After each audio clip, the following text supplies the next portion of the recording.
Accompagnés de responsables administratifs de leur structure, ils avaient pour objectif de présenter à leurs interlocuteurs les mesures d'accompagnement pour l'accueil des apprentis et de jeunes de 16 à 25 ans en contrat d'engagement, ainsi que les dispositifs permettant de moderniser leur commerce ou leur atelier.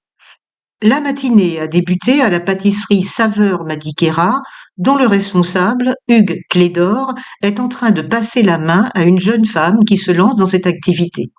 Il souhaite que la nouvelle gérante, très motivée, apporte un nouvel élan à la pâtisserie. La future chef d'entreprise a de son côté exprimé la satisfaction que lui procure ce challenge et affirmé sa détermination à pérenniser et à moderniser la structure. Elle pourra compter sur l'aide de France Travail en ce qui concerne la recherche de salariés et sur l'accompagnement de la chambre consulaire, d'autant que la ville porte un grand intérêt au maintien de ce commerce dans le centre-bourg.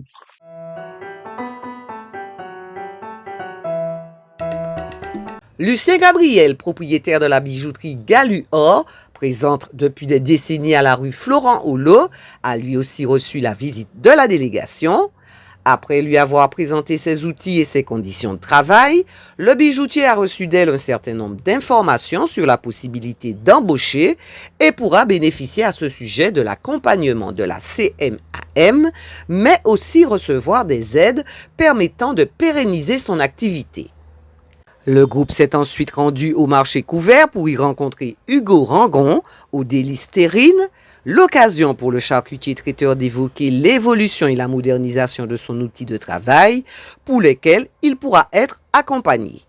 Plus tard, dans les hauteurs de Chopot, Samuel Godard, gérant d'Antilles Agro-Industrie, qui fabrique notamment des biscuits et pâtisseries haut de gamme sous le nom de Place Eurard, a pu échanger avec la délégation sur les process de fabrication et la distribution des produits.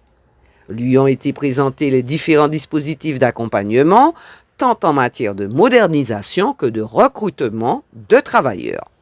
Enfin, la délégation est allée à la rencontre de Rodrigue Lupon, à la tête de Rod Pen Boat, un atelier spécialisé dans la réparation et la maintenance navale. Les préoccupations majeures de ce chef d'entreprise sont autant la capacité de maintenir son activité que la mise aux normes de ses installations.